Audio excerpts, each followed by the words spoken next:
Antilia yes. उसको बचाने के लिए है। अंबानी जी का घर केस चल रहा है, वो वक्फ प्रॉपर्टीज पे है। और हम लोगों ने यहाँ सड़क जो लड़ाई सदन से शुरू की है वो सड़क तक चलेगी। बहुत संशोधन बिल जो केंद्र सरकार ने पार्लियामेंट में पेश किया है उस पर तमाम कार्यों को रोकते हुए इस पर विमर्श हो और सरकार अपना स्पष्ट यहाँ पर वक्तव्य दे।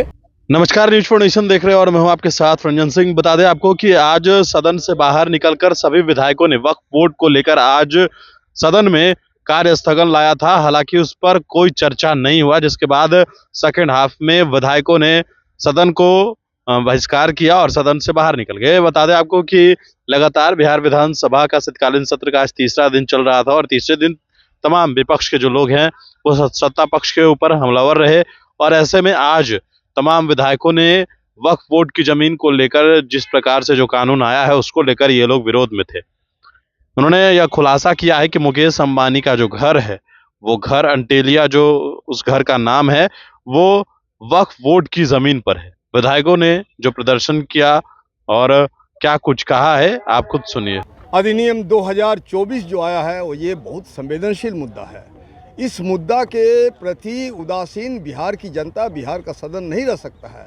आपको मालूम है कि बिहार के भारत के संविधान के अनुकूल धारा 301 जो है ये इजाज़त देती है कि तमाम धर्म संप्रदाय समुदाय का अपना सामाजिक, धार्मिक, शैक्षणिक, सांस्कृतिक और दूसरे कार्यों के लिए अपना ट्रस्ट के रूप में, बोर्ड के रूप में उनको पास कुछ संपत्तियां हैं। लेकिन आरएसएस जो ये भ्रामक प्रचार फैला रही है, मुसलमानों के खिलाफ दंगा भड़काने की साजिश कर रही है कि वक्फ बोर्ड के खिलाफ, वक्फ बोर्ड के पास 9 लाख वर्ग किलोमीटर ज़मीन है, ये बिल्कुल भ्रामक है।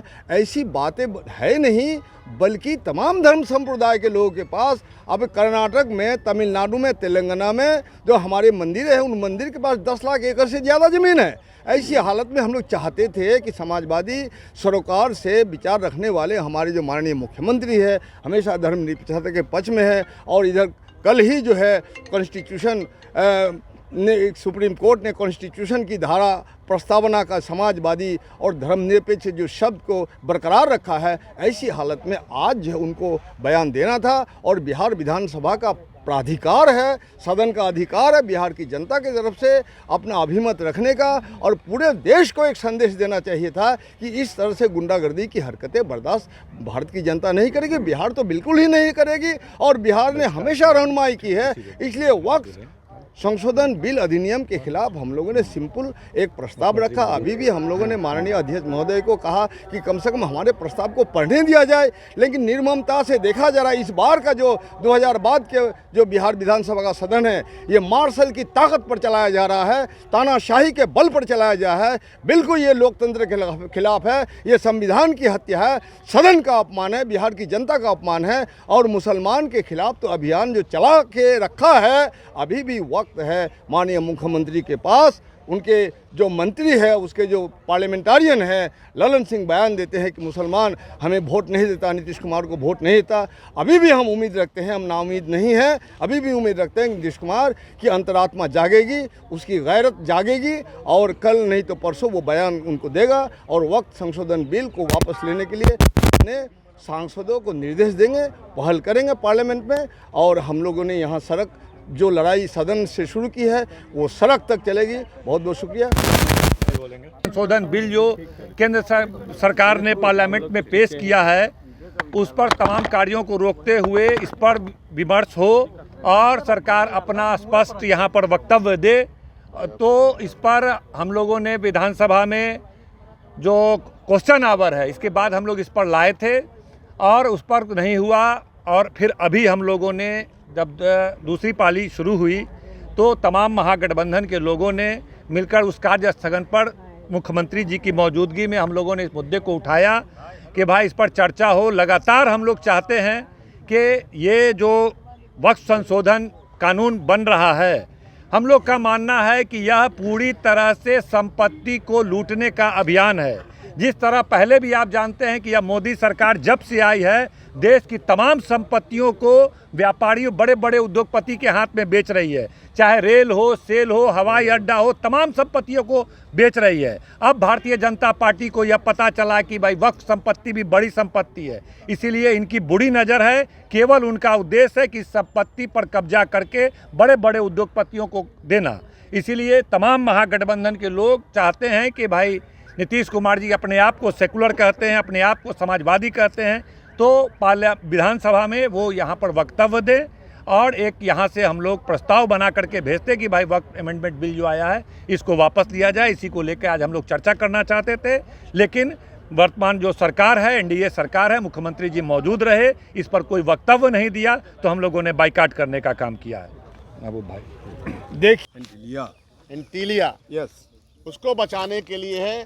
अंबानी जी का घर केस चल रहा है, वो वक्फ प्रॉपर्टीज़ पे है।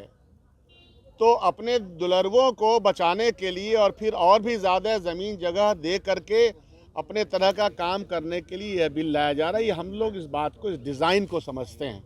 हम इस डिज़ाइन को भी समझते हैं कि कॉन्स्टिट्यूशन के प्रावधानों को स्टाइफल करके, गला घोंट करके ये अपने पक्ष में करना चाहते हैं। दुहाई तो देते हैं, अभी पार्लियामेंट के अंदर प्रधानमंत्री जिस तरह से संविधान का दुहाई दे रहे हैं, लेकिन मुंह में कुछ है और दिल में कुछ है, उसका प्रतिलक्षण, उसका मैनिफेस्टेशन हमारे सामने हो रहा है। इसी सदन में जैसा कि बीजेपी वाले यहाँ कह रहे थे और स्पीकर महोदय कह रहे थे कि नहीं ये तो दिल्ली का विषय है, सीए एनआरसी के मामले में इसी सदन ने सर्वसम्मति से ये पास किया कि जिस रूप में वो बिल आया है उसको हम नहीं मानते हैं। इसी सदन में ये हुआ है, तो ऐसा तो नहीं है कि पहले ये बात हुई नहीं है। हम यही तो कह रहे हैं मुख्यमंत्री से कि आप अपना समाजवादी चरित्र, समाजवादी चेहरा, धर्मनिरपेक्षता का चेहरा अगर है तो उसको बताएं, नहीं तो फिर ये कहा जाएगा और कहेंगे भी हम लोग कि आप मुखौटा उड़े हुए हैं, आप किसके दबाव में ये काम कर रहे हैं। इसीलिए संविधान, और ये सिर्फ हिंदू और मुसलमान का मामला नहीं, ये तो बात सही है कि संविधान के प्रस्तावना में तमाम कम्युनिटीज़ को अपने अपने आइडेंटिटी के साथ रहने का अधिकार है, लेकिन साथ साथ चूँकि संविधान संबद्ध ये बात नहीं हो रही है तो इसका प्रतिकार तमाम वर्ग के लोग करते हैं, क्योंकि आज एक वर्ग के ऊपर है, कल दूसरे वर्ग पे होगा और पूंजीपतियों को ये सारी चीज़ें दे दी गई, पहले भी दे दी जा रही है, बेची जा रही है। इसीलिए हम इसकी पुरजोर मुखालफत करते हैं। तो वक्फ बोर्ड की ज़मीन पे है, पता कर लीजिए बॉम्बे हाई कोर्ट से लेकर सुप्रीम कोर्ट तक उसका केस कहाँ किस स्थिति में है, ये सबको मालूम है। मिस्टर अंबानी उसकी ज़मीन को, या इन प्रावधानों में आपने देखा नहीं है, जो नया प्रावधान आने का प्रयास हो रहा है उसमें यही है कि कोई व्यक्ति इतने समय से अगर उसमें रह रहा है तो वो प्रॉपर्टी उसकी हो जाएगी। ये सिचुएशन की जा रही है, तो इन लोगों को बचाने के लिए किया जा रहा है।